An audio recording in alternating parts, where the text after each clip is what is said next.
Hello everyone. Myself Dr. Sadhna Singh from BHU, MD, PhD and Senior Resident. Today I am going to discuss चरक सूत्र chapter 2 अपामार्ग तंडुली अध्याय। सबसे पहले एक question इसमें यही लिख लेंगे कि अपामार्ग तंडुली अध्याय में वही परिमार्जन द्रव्यों का प्रयोग है कि अंतः परिमार्जन। तो हम लोग टिक करते हैं अंतः परिमार्जन, ये बहुत आया हुआ सवाल है। और अपामार्ग तंडुली में अपामार्ग तंडुल से क्या लेना है, ये वाइवा में भी बहुत पूछते हैं आप लोगों से। तो अपामार्ग तंडुल से भूसी रहित चावल लेना है या अंकुर उत्पन्न करने वाला अपामार्ग का बीज। तो अपामार्ग तंडुल का ये मतलब है, लिखा है ना यहाँ पर। देखिए, ऐसा चक्रपाणी का मत है कि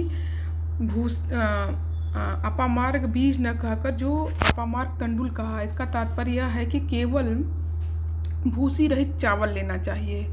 ठीक है, नामगणना प्रस्ताव में बीज लिखा है, अतः अंकुर उत्पन्न करने योग्य ताजा अपामार्ग का बीज।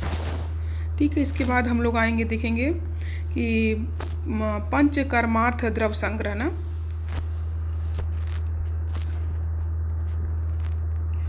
सबसे पहले शीर्ष विरेचन द्रव्य आया हुआ है, तो इसको देखेंगे। इसमें सबसे पहले शीर्ष विरेचन में भी अपामार्ग लिखा हुआ है ना, तो इसको याद रखेंगे कि पहला अपामार्ग है। और इसको पढ़ेंगे, लास्ट में लिखा है कि सिरा सूल, पीनस रोग, अधकपारी, कृमि, सिरो रोग, अपस्मार, गंध ज्ञान ना, गंध ज्ञान नाश है, मूर्छा की अवस्था में सिरो विरोचन के निमित्त देना चाहिए ना। तो सबसे पहले आया है शीर्ष विरेचन द्रव्य। इसके बाद हम लोग देखेंगे कि विमर्श में एक है कि यद उत्तम अंगा नाम शीर्षस तद अभिधीयते।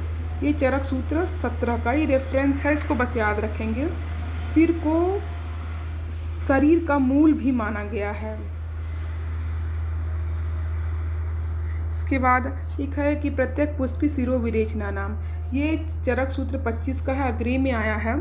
प्रत्येक पुष्पी से तात्पर्य अपामार्ग का, जो स्टार्टिंग में हम लोग पढ़े हैं ना, अपामार्ग सिरो विरेचन में प्रधान माना गया है। तो अपामार्ग को प्रत्येक पुष्पी कहते हैं। कभी कभी पूछते हैं कि प्रत्येक श्रेणी किसका पर्याय है। प्रत्येक श्रेणी आप लोग सोच के बताएंगे।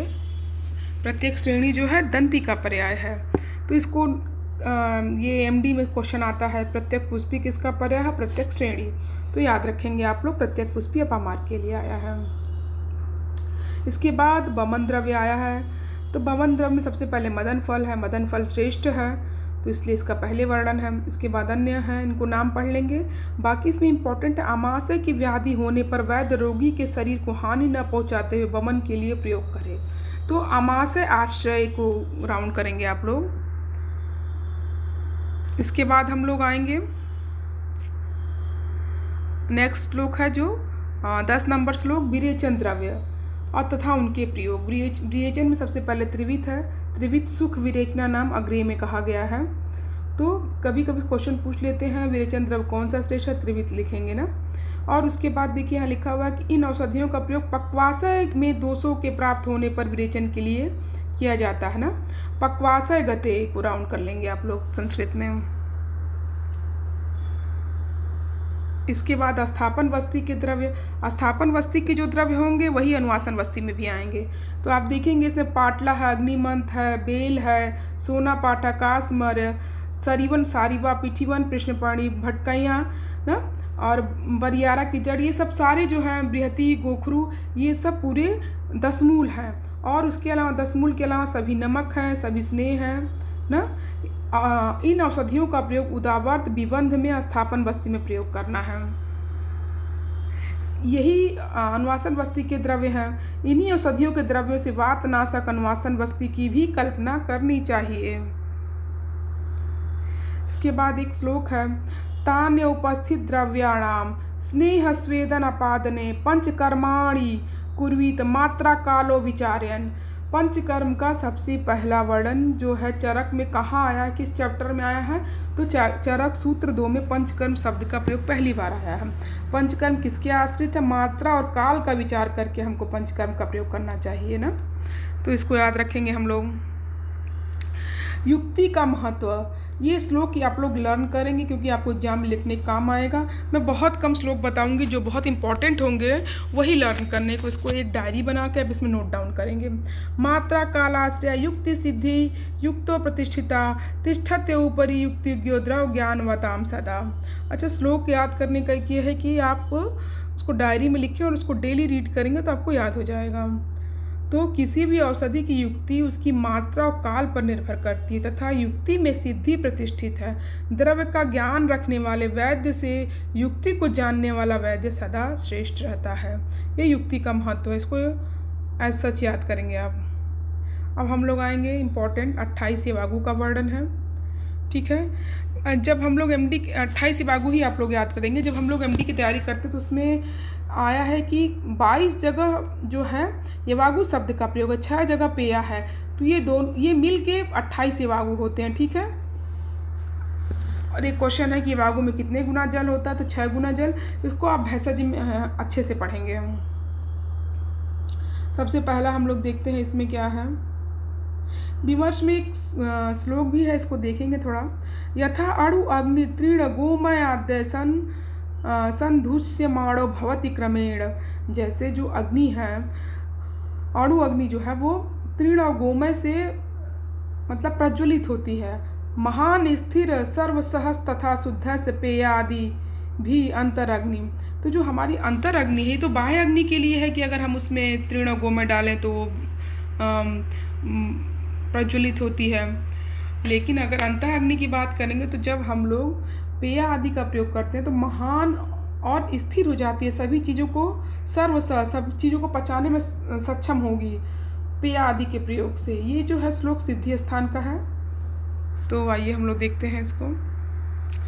सूल नाशक येवागु पहला है। पिपली पिपली मूल चब चित्रक नागर येवागु दीपनीया स्या सूलग्नि चौप साधिता। तो सूल नाशक और दीपनी येवागु में क्या क्या आता है। पिपली पिपली मूल चव चित्रक नागर। इसको जैसे भी याद करो कि दीसु को सूल है तो दीसु से दीपनी और सूलग्नि में पिपली पिपली मूल वाला जो है याद रख सकते हैं ना कि ये आया है। इसके बाद हम लोग देखेंगे कि चक्रपाणी जो हैं बताते हैं कि जो द्रव्य रस प्रधान होंगे वो आधार द्रव्य हैं, जो वीर प्रधान होंगे वो औसत द्रव्य हैं। औसत द्रव्य के वीर के तरतम भेद से 3 प्रकार बताए गए। तीक्ष्ण वीर, मध्यम वीर और मृदु वीर। इसका एग्जाम्पल बहुत पूछा गया है। तीक्ष्ण वीर में सोंठ आता है, मध्यम वीर में विल्व और अग्निमंद, मृदु वीर में आंवला आता है। और इनका मात्रा हम लोग याद करेंगे। चक्रपाणी ने बताया तीक्ष्ण वीर औषधियाँ 1 तोला या 1 कर्ष, 1 तोला बराबर 1 कर्ष होता है। मृदु जो है मध्यम वाली 2 तोला और जो मृदु वीर होंगे वो 4 तोला देंगे। तो इसको याद कर सकते हैं 421 करके। वैसे भी आप समझते हैं जो मृदु वीर औषधियाँ होंगी उनकी मात्रा ज़्यादा लगेगी तो 4 तोला लगेगा, मध्यम 2 और 1 तोला तीक्ष्ण वाला लगेगा। 421 लिख सकते हैं। 1 कर्ष बराबर 1 तोला होता है, इसको याद रखेंगे।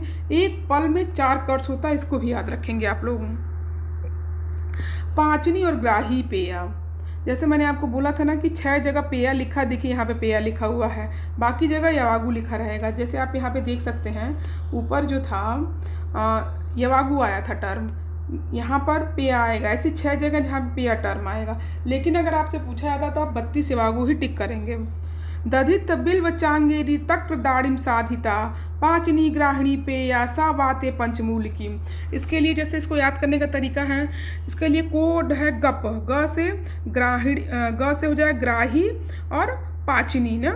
तो इसको जैसे जब इसको पढ़ते हैं हम लोग दधित बिल्व चांगेरी, चांगेरी बार बार बोलेंगे। चांगेरी मतलब चाय चाय। जब हम लोग गप करते हैं तो चाय चाय करते हैं, तो जो चांगेरी वाला श्लोक रहेगा उसके लिए गप कोड जाए। गप मतलब ग्राहिणी और पाचनी पेया हो जाएगा। तो गप कैसे करते हैं लोग, चाय चाय करके। तो दधित बिल्व चांगेरी, चांगेरी से चाय चाय, ये आप मन में याद करने का एक कोरिलेशन है केवल। तक्र दाड़िम साधिता पाचनी ग्राहिणी पेया सब आते पंचमूल की ना। पाचनी और ग्राही पेया में दधित मतलब कैंथ है, बिल मतलब बेल, चांगेरी 3 पतिया आप लोग जानते हैं, तक्र मट्ठा, दाड़िम ठीक है अनारदाने से साधित करके जो पेया ली जाएगी वो कैसी होगी, पाचनी और ग्राही होगी। अब इसके बाद देखिए सब आते पंचमूल की। पंचमूल के क्वास से सिद्ध जो रहेगी वो वातज अतिसार में हितकारी होगी। पंचमूल जब बोलेंगे तो लघु पंचमूल लिया जाएगा। ठीक है, अब आएंगे पित्त श्लेष्मिक अतिसार रोग अग्नि पेय ना। तो इसमें देखिए क्या आएगा, साल पर्णी बला बिल्व कृष्ण पर्णी च साहित्य। इसके लिए कोड बनाए, जैसे पर्णियाँ दो हैं, साल पर्णी और कृष्ण पर्णी। तो साल पर्णी को एस लिखा है, कृष्ण पर्णी को पी। एस पी मतलब एस से श्लेष्मिक और पी से पित्तज।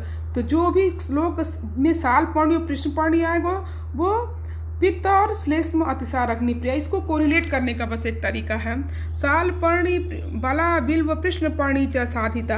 तो एसपी से याद रखेंगे, साल पर्णी कृष्ण पर्णी, एस से श्लेष्म, पी से पित्त, ये अतिसार अग्नि पेय हो जाएगी। अब इसके बाद हम लोग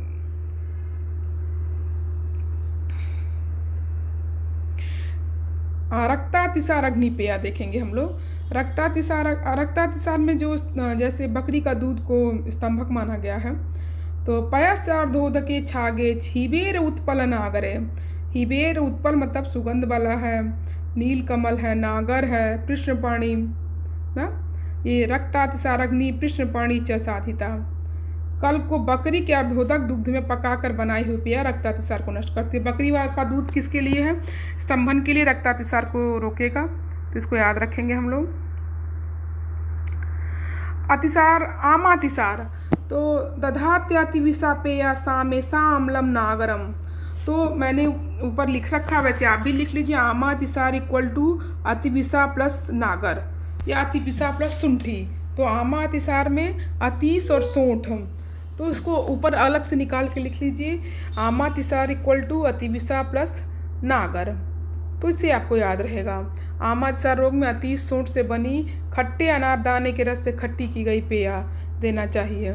मूत्रकृच्छ रोग में गोखरू और भटकैया के मूल, श्रवदष्टा कंटकारी भ्याम मूत्रकृच्छे सफाड़िताम ना। मूत्रकृच्छ रोग में गोखरू और भटकैया के मूल के क्वास से बनाई गई पेय फाड़ित मिलाकर देना चाहिए।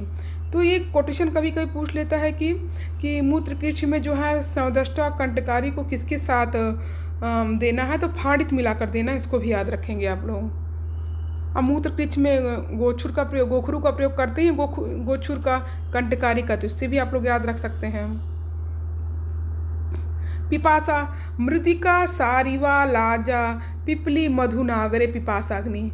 तो मृदिका से अंगूर और मुनक्का दोनों लेते हैं, और सारिवा है, लाजा, पिपली, मधुनागरे, ये सब पिपासा को नष्ट करते हैं। मृदिका से जैसे अगर हम लोग बहुत अंगूर खा लेते हैं तो हमें प्यास नहीं लगती है, तो उससे याद कर सकते हैं पिपासाग्नि। और विषग्नि च सोमराजी विपाचिता, ये बहुत पूछा हुआ है। सोमराजी के क्वाथ से सिद्ध एवागु किस में देंगे? विषनाशक में देंगे।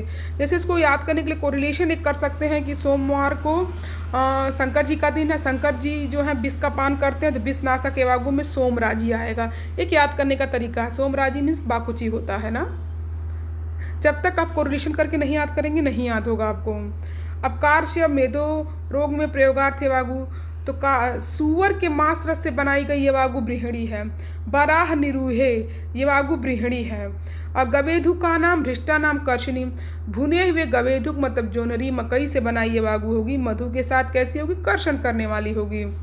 ठीक है। स्नेहन और रुक्षण येवागु कैसी है? स्नेहन सर्पिस्मति बहुतिला स्नेहनी लवणान्विता, तिल प्रधान चावल की बनी येवागु घृत और नमक मिलाकर, घृत और नमक सेवन करने से स्नेहन हो जाएगा। और कूस का मूल है आमलक के क्वाथ से बनी श्यावा की येवागु शरीर को रुच्छ करने वाली है, विरुक्षणी है, तो इसको भी याद करेंगे। इसको आप राउंड कर सकते हैं विरुक्षणी को, और इसमें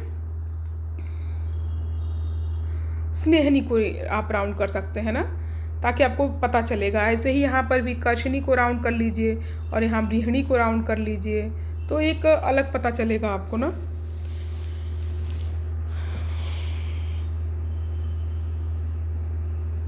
श्वास का सग्नि अपक्वाशय वात प्रयोगार्थ पेय। अगर हम लोग इसको 3-4 बार पढ़ते तो हमें याद हो जाता है, तो इसलिए आप लोग मेरे साथ याद करते चलिए।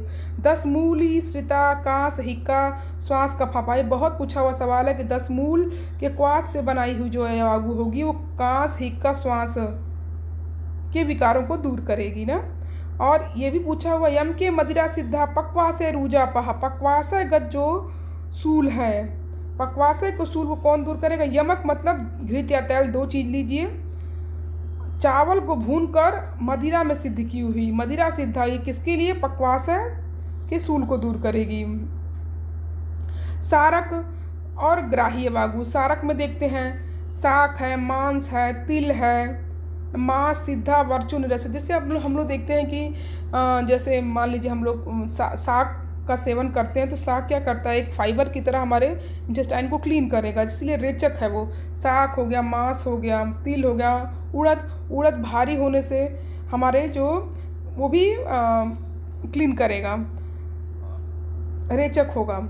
और इसी तरह जब ग्राही करेंगे तो सारी जो भी द्रव्य होंगे वो संग्राही करने वाले, मतलब जैसे जामुन कसाय रस वाले होंगे, जामुन की गुठली, जाम आम्र अस्थि दधित आम बिल्व, जामुन की गुठली, आम की गुठली, खट्टी कैंत, बेल के क्वास, ये वो मल को बांधने वाले, जो कसाय रस होगा वो मल को बांधने का काम करेगा।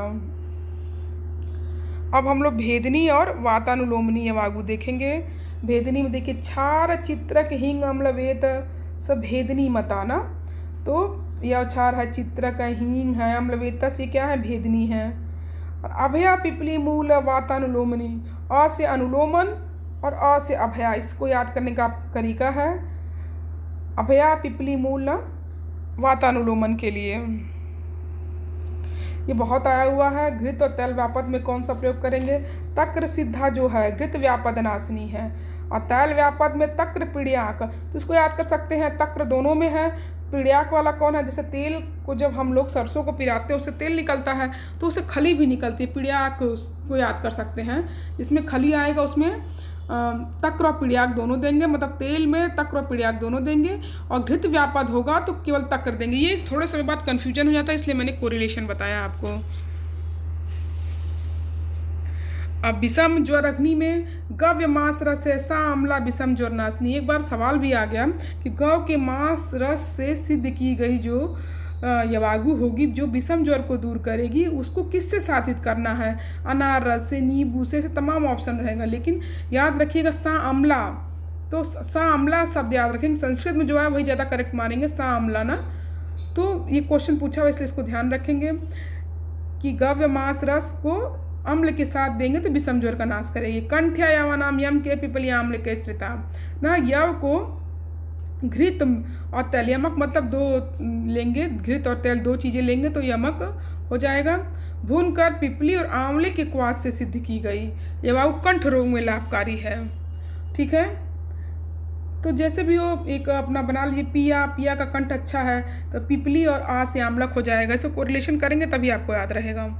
शुक्र व स्रोतस में शूल समनार्थ, तो देखेंगे ताम्र चूर्ण रसे सिद्धा रेतो मार्ग रुजा पहा। ताम्र चूर्ण मतलब मुर्गे का मांस जो है, मुर्गा जो है, ताम्र चूर्ण मतलब मुर्गा, ठीक है, उसका जो मांस रहेगा वो रेतो मार्ग मतलब शुक्र के मार्ग की वेदना को दूर करेगा। ये बहुत क्वेश्चन आया हुआ, ताम्र चूर्ण रसे सिद्धा या किसके लिए है? तो रेतो मार्ग। जैसे हम लोग मुर्गा खाने के लिए पहले मुर्गा को रेतते हैं तो रेतना से याद रखेंगे रेतो मार्ग ना। और इसी तरह स मांस विदला वृश्य घृत चीर उपसादिता, घृत दूध उड़द की दाल युक्त यागु वृश्य होगी। अच्छा, उड़द को वृश्य माना गया। आगे आप लोग जब बाजीकरण वाला चैप्टर पढ़ेंगे उसमें देखेंगे हर एक प्रिपरेशन में उड़द पड़ी रहेगी, तो जहाँ भी उड़द आएगा वो वृश्य होगा। और घृत और दुग्ध मिल गया तो और भी वृश्य हो जाएगा ना, इसको याद रखेंगे। स मांस विदला वृश्य घृत क्षीर साधिता। इसके बाद मद रोग के लिए क्या? उपोदिका दधिभ्याम तू सिद्धा मद नासिनी ना। पोई की साग, उपोदिका मतलब पोई की साग, दही के साथ देंगे तो मद को दूर कर रही है। अगला वाला छूधा है। छूधा हन्यादपा मार्ग क्षीर गोधा रसे श्रिता, दुग्ध और गोह के मांस से सिद्ध की हुई अपामार्ग के बीज को भूख का नाश करती है। ये भी पूछा हुआ छूधा, तो याद कर सकते हैं। मान इसलिए कोड अपा मार्ग आ रहा है ना, मार्ग पर अगर हम लोग चलते हैं बहुत देर तक तो हम लोग को क्या लग जाती है? भूख। छूधा, तो उससे याद कर सकते हैं जो अपा मार्ग वाला कोटेशन आएगा तो वहाँ पर हम लोग लेंगे छूधा लेंगे ना। तो भूख लग जाएगी तो आदमी क्या खाएगा? आजकल बहुत सारा मिल के प्रिपरेशन आने लगे हैं ना, तो वो सब ले लेते हैं हम लोग। तो एक याद करने का तरीका रहेगा कि मार्ग और दुग्ध जहाँ पर आएगा छूधा वाला ले लेंगे उसके लिए। ये सब बहुत पूछे हुए इसलिए इनके लिए कोरिलेशन बनाना पड़ रहा है। अष्टविंशतिरीत्या यवाग्वा परिकीर्तिता। इस प्रकार 28 यवागु का वर्णन किया गया है। पंचकर्म के अनुसार औसत द्रव्यों का संक्षेप में संग्रह किया गया। पंचकर्माणि चाश्रिता प्रोक्ता भैषज संग्रह। अच्छा, जितने पॉइंट मैंने बताए हैं, अगर इनको फोकस कर लेते हैं तो एमडी के भी यहाँ से सवाल निकल जाएंगे। और बीएमएस में तो पूछा जाता है कि सेकेंड चैप्टर को आप डिटेल में लिखिए, 20 नंबर का क्वेश्चन आ जाएगा। तो आप अगर 28 यवागु नाम याद रहेंगे तो आप इसको लिख पाएंगे। ठीक है, आप इसको रिवाइज करिए और अच्छे से याद करिए। अगर किसी को कोई दिक्कत हो तो पूछे। Okay, thank you.